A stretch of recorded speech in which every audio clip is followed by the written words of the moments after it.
Hello everyone, thanks for joining us on the second of our ITAM Governance series of briefings, Best Practice ITAM Governance. For those of you who are joining us on a webinar for the first time, welcome, and for those of you who've joined other webinars, thanks for coming back. So hopefully you've all had a chance to view part one of this series, where our presenters explored what ITAM governance is and what the real benefits are to getting it right. Don't worry if you've missed that one. I will follow up with you after this webinar with a link to the first one too, so you'll be able to view that one as well. I'm going to hand over to our group head of business strategy, Lisa Mains, in a second, who's going to highlight some of the best practices for you to consider for your ITAM governance strategy. So over to you, Lisa. Thanks, Kate. Hello, everyone, and let me just extend my welcome to you as well.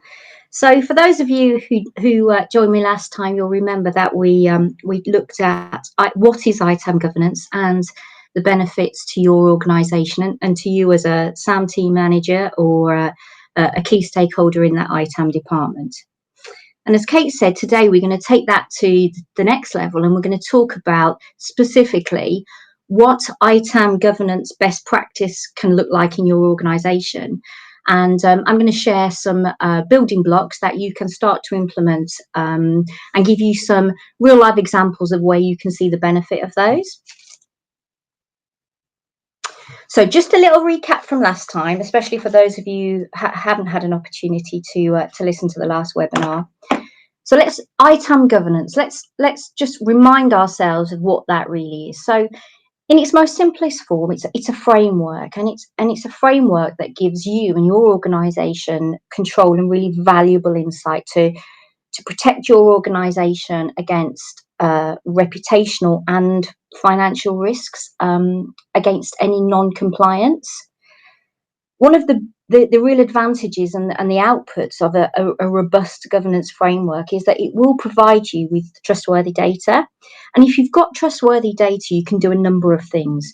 You can certainly make better, more informed, tactical and strategic IT decisions.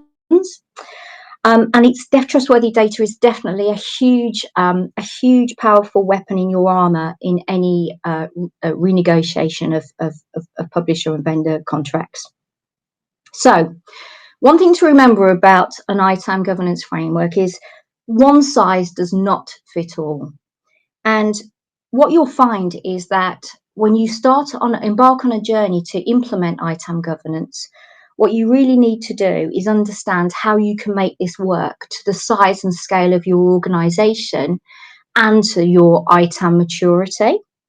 But there are some common deliverables. There are some common things that no matter whether you're a huge enterprise or a smaller one, there are some commonality. And today we're going to explore those and hopefully be able to enable you to start that journey. So one really important thing is that in many organisations that I've worked with and within, ITAM is not delivered by a central team. Very few organisations have one team within their enterprise that do all of ITAM.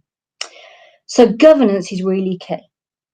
So if in the governance framework, what you're really looking for is a set of mandated rules that manage the total asset life cycle from the time you source it and procure it to the time you retire it.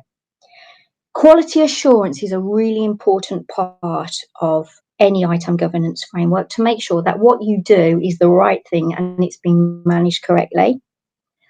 Centralized risk management. You'll remember if you joined my last webinar that we talked lots about how important it is for CIOs and teams working in the risk area to have a real understanding of the risk. And ITAM particular risks can have huge consequences, both reputationally and financially. And then as part of your governance framework, you also need a very clear way of measuring through KPIs and reporting the data that you need, which goes back to our trustworthy data about making the right decisions and having that really powerful weapon in your armoury to negotiate contracts. And as we talk through the next few minutes, what we'll do is we'll look at some real examples of how we can do that. So let's take a look at the building blocks within an ITAM governance framework. And remember, I talked about there are some common things that no matter what the size and scale of your organisation, you should be looking to do. So, as we've already said, ITAM isn't always delivered centrally. It can be delivered through different IT teams, such as service desk, configuration management, end user compute, IT security. And these teams don't always work for the same, within the same team. So connecting the ways of working within these diverse teams using business process and governance is really, really important to bring that all together. So let's take a look at the pyramid. And I draw this in a pyramid because I think it's just an easier way of explaining it. But let's start from the top. In most organisations, again, regardless of scale, there will be some corporate policy. There might be group technology policies. There might be end user compute policies. There'll be all sorts of governing policies. And what you really need to do to build your ITAM governance framework is make sure that your ITAM, the things you need to corporately mandate, fit into those policies. Now, I've seen specific ITAM policies created at a corporate level, and in significantly larger organisations, I've seen statements appear in group technology policies.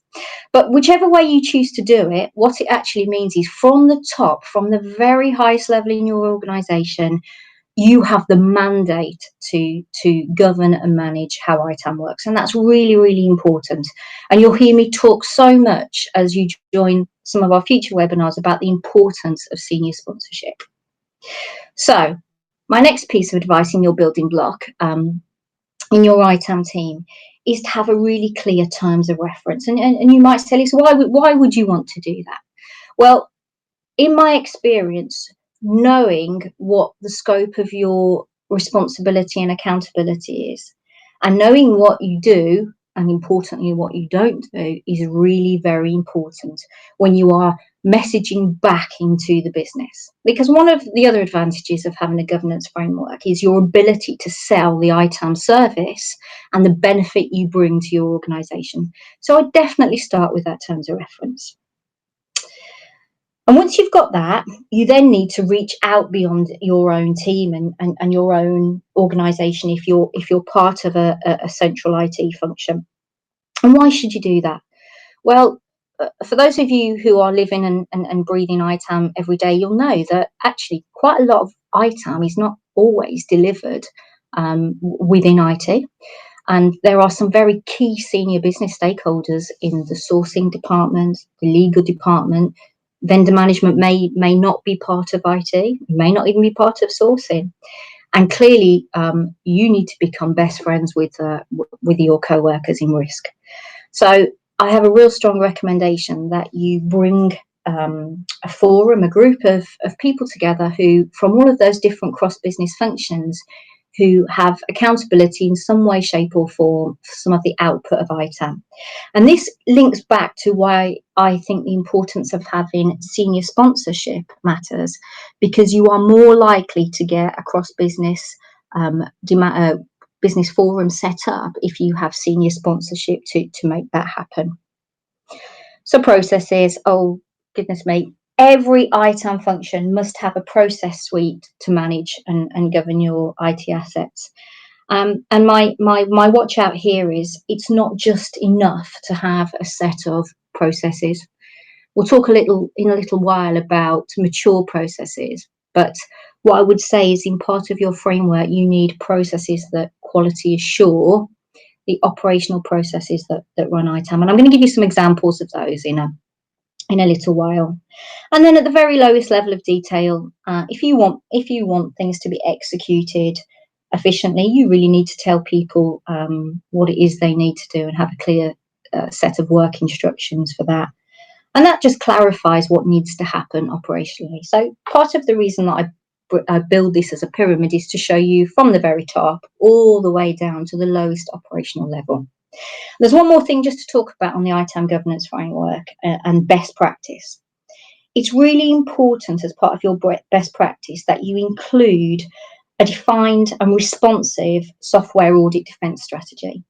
Now, many organisations choose to outsource this to a third party, and that's absolutely fine, and is often the very best way to tap into the right subject matter experts who do this day in, day out, and have lots of experience at negotiating with vendors.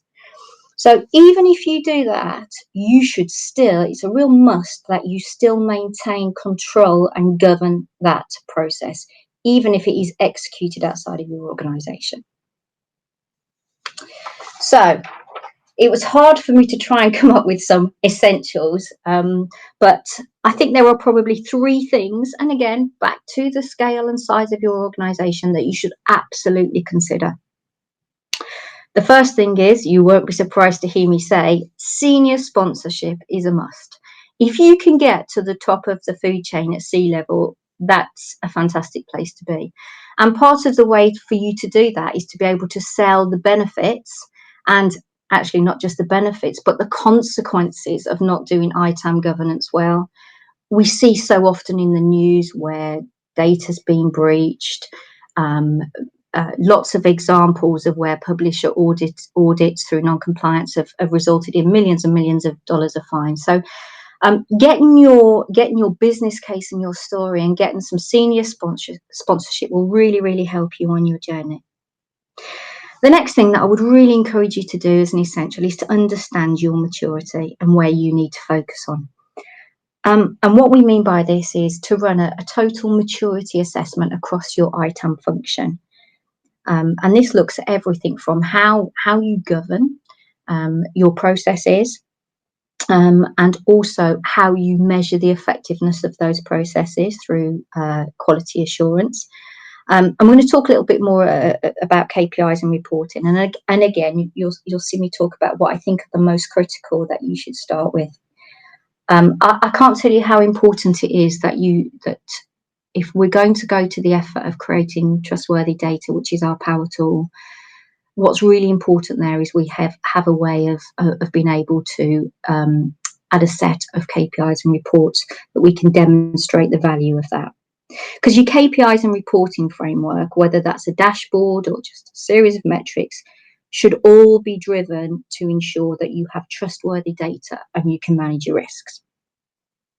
So it's really important you know what you need to inspect and control. And as part of your maturity assessment, you will get a much better sense of where your gaps are and the priority of the action you need to take.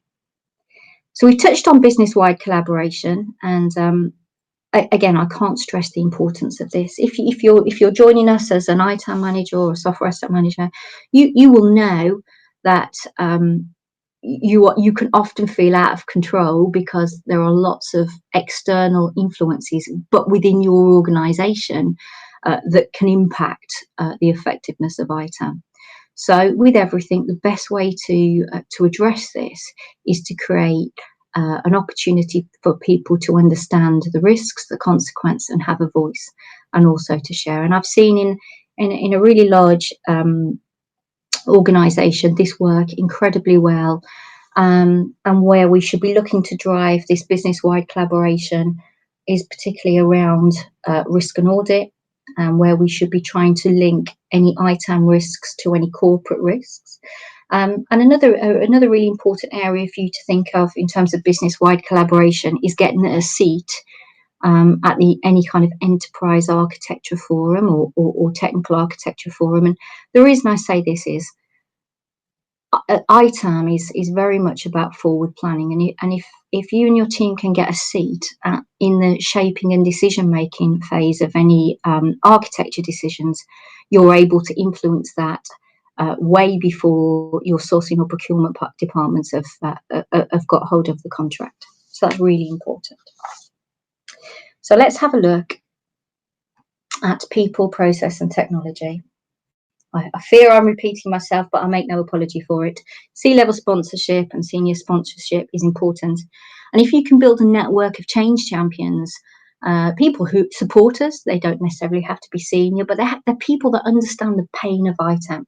They might be people in your end user compute organisation who manage the join, move, leaver process and understand the pain that causes. But build a network of change champions, keep talking to them, keep the dialogue open. So process, this is really quite important here, and again, it's only a short webinar, but I've tried to pick out the essentials in terms of the process, because managing good process often comes down actually to developing the checks and balances you use to measure them. And we're hoping in a future webinar to do a whole session around process KPIs and reporting and dashboards. But let me just cherry pick a few things that I think you should really think about. So the first thing is quality assurance. I fear I've said that a few times, but again, I make no apology for it. As an ITAM manager, this should be a forefront of your thinking.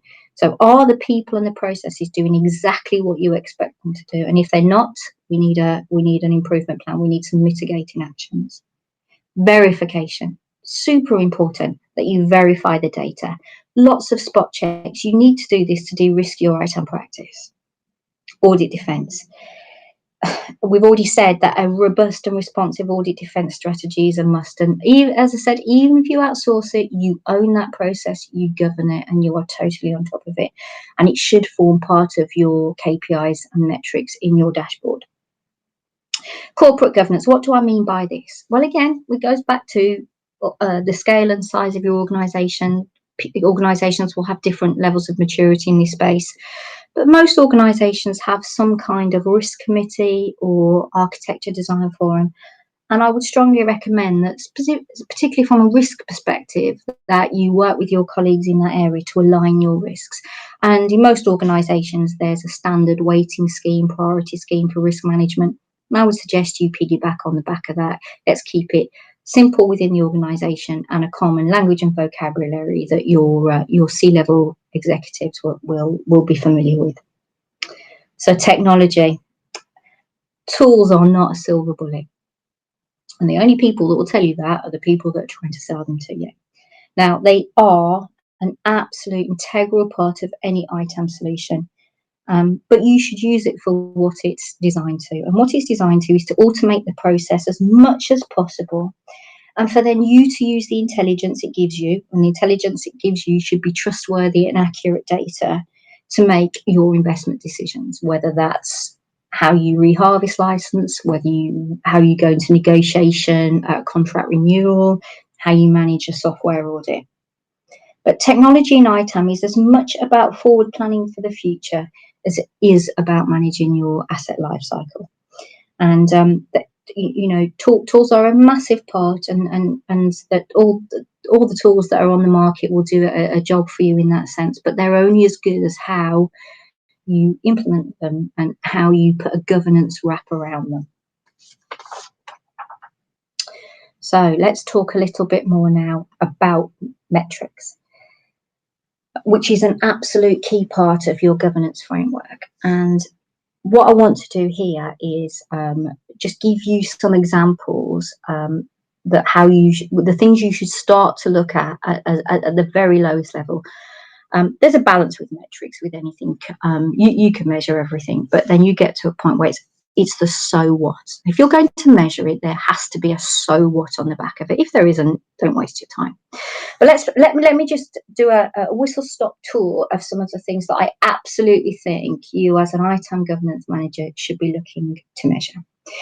So accuracy of your Cmdb. Now, again, in some organisations, config management doesn't always sit within ITAM. Sometimes it does, sometimes it doesn't. But if it doesn't, it's even more important that you understand the accuracy and can measure against it.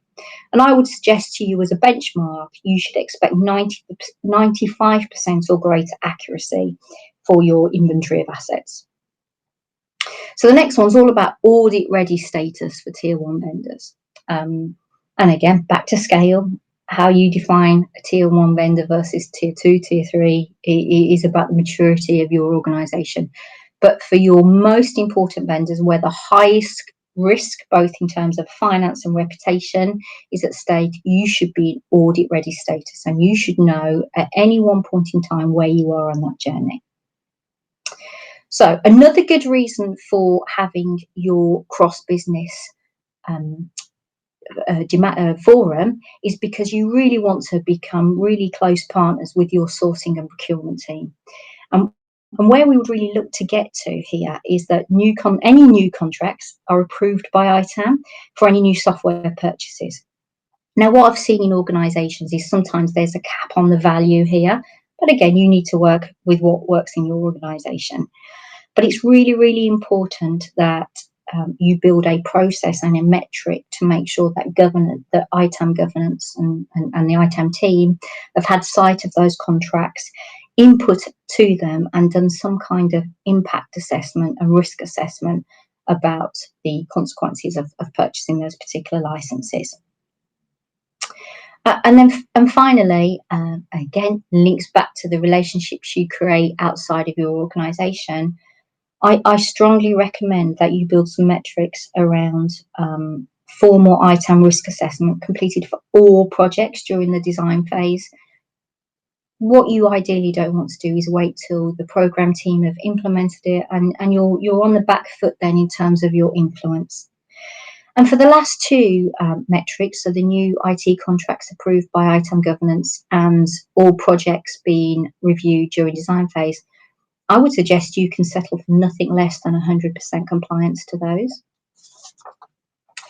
So, key takeaways from today's session.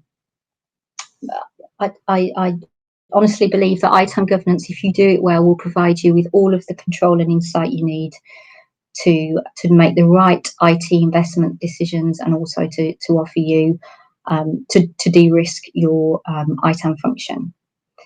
Really important to remember that ITAM isn't always delivered by a central team, so governing all of that different activity is a real must. Your framework should give you the insight you need to work collaboratively with your co-workers within the organisation to help you make better decisions. And the cross-business collaboration, you can see just from the few examples we've touched on where it's important to have a seat at the table in planning and design. It's important to have a seat at the table to work with the corporate risk teams. It's really, really important. We've also touched on the fact that technology and tools are a big help, but they're only part of the solution, and you shouldn't see them as a silver bullet. They're there to support and assist you, but they absolutely need a governance wrap around it. And what I would say that's really important to you, no matter where you are, whether you're just starting out on your ITAM governance journey or you're relatively immature, knowing what to measure and inspect is absolutely key. And even if you are a very mature ITAM organisation, I would make sure into your corporate governance you build in at least annual reviews and checks to make sure that those measures are still relevant for your organisation today. So that's it from me today. I hope that's been useful. Thanks, Lisa. That's some really great takeaways there. Can I just throw a quick question in? Obviously, if a company has an ITAM framework in place, how often would you sort of recommend that whole process is reviewed? Is that something that should be done on an ongoing basis, yearly? Or... That's a great question, Kate. Yes. So as when we talk about corporate governance, that's absolutely where that would sit into. And I think I touched on the fact that at least annually your KPIs and metrics should be reviewed. And I would suggest an ITAM maturity assessment, or to your point, Kate, how often should you review it? I would call that a maturity assessment. I think it's triggered by two things. You definitely need a regular review, and I would be suggesting probably at least every 2 years, unless, and here's my caveat, you acquire another organisation, there's significant change. So significant change triggers a merger or an acquisition, perhaps bringing in a brand new end user compute partner or data center partner. So anything that would trigger a change should be a signal to you to review that. But at the very least, I would be expecting within a 2-year cycle for your ITAM maturity to be assessed. Brilliant, thank you. That's fantastic. Well, if anybody else has any questions, then obviously do feel free just to drop us an email and we can catch some time to chat through those answers, pick up on a call with Lisa or myself. Happy to discuss that. As I mentioned earlier, I will email everybody with a link to part 1 if you've missed it, and I'll keep you posted on the next sessions that are coming up in this series. If you haven't already seen it, we've got a fantastic ebook that covers lots of the topics that Lisa's gone over in the first and second part of this series, and obviously some of the things that we'll be covering in future briefings.